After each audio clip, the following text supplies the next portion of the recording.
introduction. In fact, what I want to do today is share some of the research that I was privileged enough to conduct while I was in France. So if it sounds like a holiday, well, it was not a holiday, it was actually a little bit of work as well. And by way of background, I think it's important to remember that, of course, the ethos and the guiding rule for marketing continues to build a loyal market of consumers that are going to be always choosing the brand in preference to any others. But of course, this is becoming increasingly difficult because, for starters, there is actually a very competitive market in the first place, and everybody else is trying to do exactly the same thing. But also because product proliferation actually makes it very different to actually have a reason why people would be particularly loyal to your brand. So the two elements together certainly have not changed the priority that marketers place on trying to build loyal consumers, but the way they go about it and how to maintain that relationship, I think, has become very much a question for researchers over the recent time. So the aim continues to be to create a very strong and lasting relationship between the consumer and the brand, clearly giving a reason for the consumers to become very attached to the brand, and really to, in effect, turn the consumers into fans of our brand. And when we have consumers that become fans, it becomes a somewhat stronger relationship than just loyal consumers. It means that they really love the brand. And this is clearly something that is desirable, except that there are a number of social trends that probably show us that this could actually lead to some problems. And I suppose I wanted to be a bit controversial today, so this is why I decided that I will talk about the perhaps less positive side of having fans for your brands. Those social trends that I'll be talking about in a minute actually is the fact that we have consumers now able to congregate in what we call brand communities. And that means that the dialogue is not so much between the marketer and the consumer. It also becomes the very strong dialogue between consumers who speak about the brand in isolation from what the marketers are saying. So that the language and the dialogue is taken away from the control of the marketers in the first place. And this is clearly facilitated by the internet, where once upon a time consumers might have had trouble encountering other consumers to talk about the brands. They can now do that very easily through the internet. And then the other thing that has happened is what I call the appropriation of the meaning of the brand. And sometimes that appropriation happens in groups that are not deemed to be desirable and are certainly not the initial target market of the brand. So you have the marketer that actually decides on who the target market should be, but you may have a group of consumers who actually decide that this is their brand, whether or not they are in the target market. And again, both of these things actually conspire to taking the control away from the marketers. And whether marketers are smart enough to understand this and able to then somehow get back into the conversation about the brand is really what will make or break the strategy. And I will be talking about 3 case studies today that demonstrate that really it's not easy for brand managers to live with that new co-owned meaning of the brand. So if we want to talk about brand communities, because the literature has been extremely plethoric about brand communities of late, we're talking about a specialized community which is no longer defined by geographical boundaries, but more by the fact that people are in an established network of social relationship between users of the brand. And again, recall that the internet is playing a very important part in enabling those social networks to exist. Now, if we try to define what makes a brand community as opposed to just a group of consumers who are interested in the brand, there will have to be a number of key principles. First of all, there is a strong sense of belonging. That's not unique. I mean, we know that people like to belong, human beings being social animals. But in the brand community, there is a very strong sense of being part of that brand community. So it's part of the identity of people. It's very much personally relevant to them. There's also an established set of ritual and traditions that come from being part of that brand community. And I will give some example before, because we're not talking about tribal dances and things like that, but we're talking about consumers that evolve over time a certain way of doing things and recognize each other through the capacity to engage in a number of ritualistic behaviors, I guess. And then there is a very strong emotional commitment, to the point where, to some degree, the functional performance of the product may not be that important anymore. One of the things that we know about fans, and we know that from the sports literature actually, is that you can be a fan of a club even if that club loses.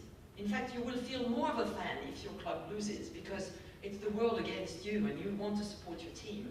In many ways, fans of a brand are in a bit of the same situation. And the brand can actually fail. The product may not succeed all the time, but the fans are going to be forgiving because it's their brand. So we are in a quite different situation from the sort of rational, functional assessment that consumers are expected to have in relation to products.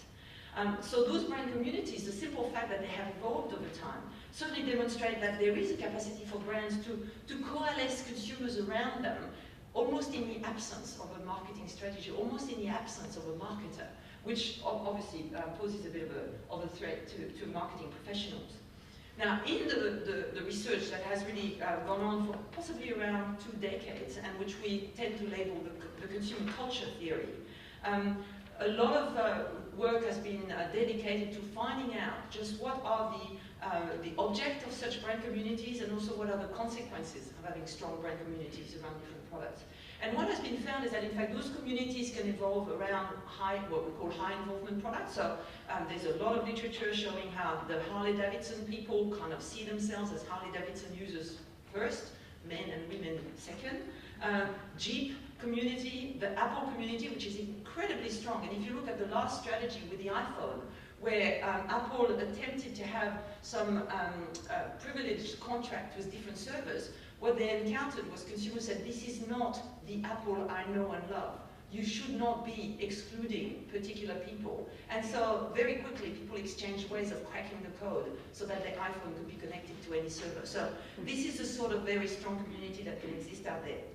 But interestingly, the literature actually reports that there are strong communities around what we call low involvement, fast-moving consumer goods just as well.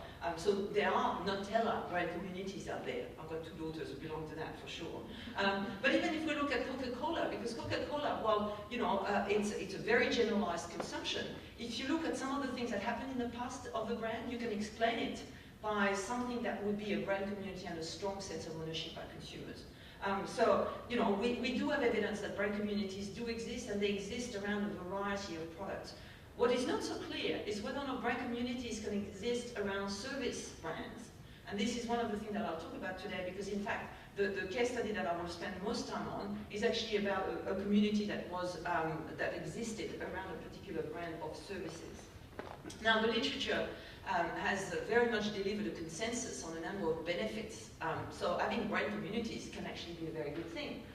For starters, people are going to be behaviorally very loyal to the brand of which they, to the community of which they belong. So, we will have this advantage over the competition that if people are part of our brand community, they will tend to always buy our brand, which is clearly an advantage. They also provide, as I said before, they exhibit a stronger resilience to quality issue. Not that you can afford to have a product that breaks down all the time, but if it does break down, people will forgive you somewhat more likely, a greater probability that people will forgive you than if they were not part of the brand community. And also, if you are considering brand extension, or if you are considering about related products, then that brand community will be a natural, if you like, site for people to kind of try those new extensions. They're very welcoming, provided it carries the brand. It's got to be good. It's got to belong to that community. However, that strong sense of attachment, that strong sense of belonging to the community, also, as Roberta said in the introduction, creates a sentiment of ownership. It's my brand. And from the moment it becomes my brand, then I'm going to start querying why it is that the marketer is doing things to my brand, especially if they don't ask me first. So what we have is a sense of ownership that will actually develop in a sense of territoriality. If it's my brand, it's not these guys' brand, it's my brand. So, I don't want too many people to come in there. And the other thing is, with this territoriality comes a strong resistance to change. And while at the time of the new taste of Coca-Cola, no one really thought about interpreting it as a brand community, the reality is that there was enough of a strong sense of community out there that people said, you will not touch the taste of my Coke without asking me first. And the rejection that people exhibited towards a new taste was probably, in some ways, a symptom of that strong sense of entitlement that consumers have in relation to the brand when they belong to the brand community. So the brand of service that I chose to study when I was in France, and I was spending a year there, so you know, I knew I had a bit of time ahead of me, was Club Med. Now, Club Med is a very strong service brand. There's not that many service brands that are as strong, certainly in the French context, as a Club Med. It is quintessentially a service brand. There's nothing else to Club Med than the provision of holiday destination and holiday experiences. It's also fundamentally an experiential brand, so people kind of relate to it in relation to the particular experience that they have rather than any specific feature, if you like, that they will expect. Now, it has an incredibly rich history, especially in France. The reason why it has such a strong history is that it is the creation of two men straight after the paid holiday concept was introduced in France. And so it became embodied with the notion of the family going away on a paid leave every year, the great migration of French people away from Paris to the coast. And one of the two founders was actually a person who had made his fortune in the camping equipment. So, you know, it made a lot of sense for him to create villages where people could spend holidays because he was basically putting tents and caravans on these things. And that's where they were bringing people. Now, it was an incredibly, almost socialist view of holidays. So people went in group, and they spent time in group. And in fact, one of the long-time defining features of Club Med is that you could not eat in any other table than a table of 8.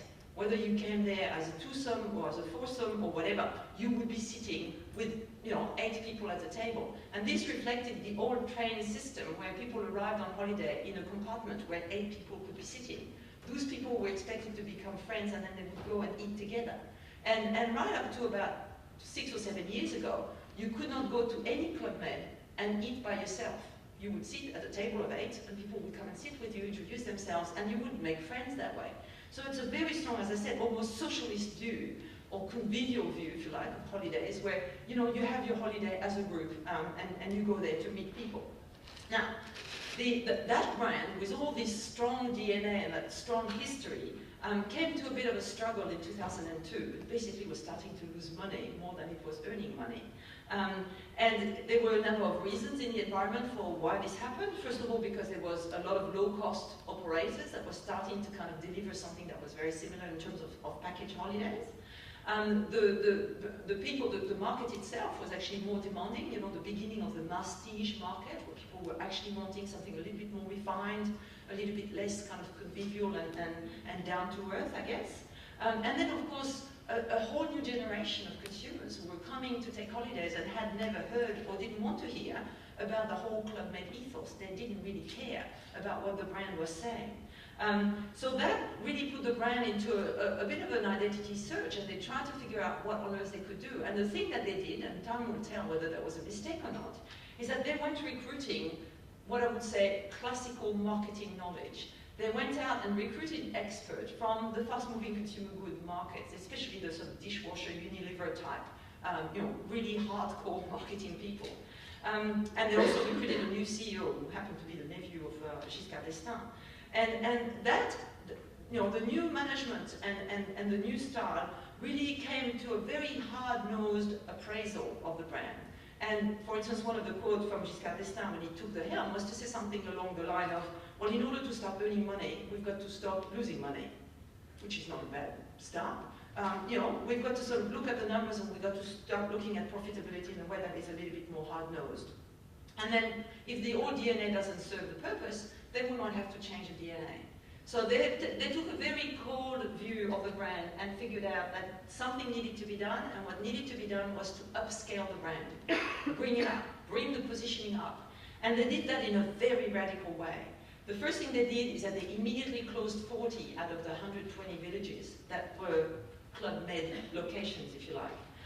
They primarily closed those villages that were the basic ones, the ones that were more like a camping site and less like a luxury hotel.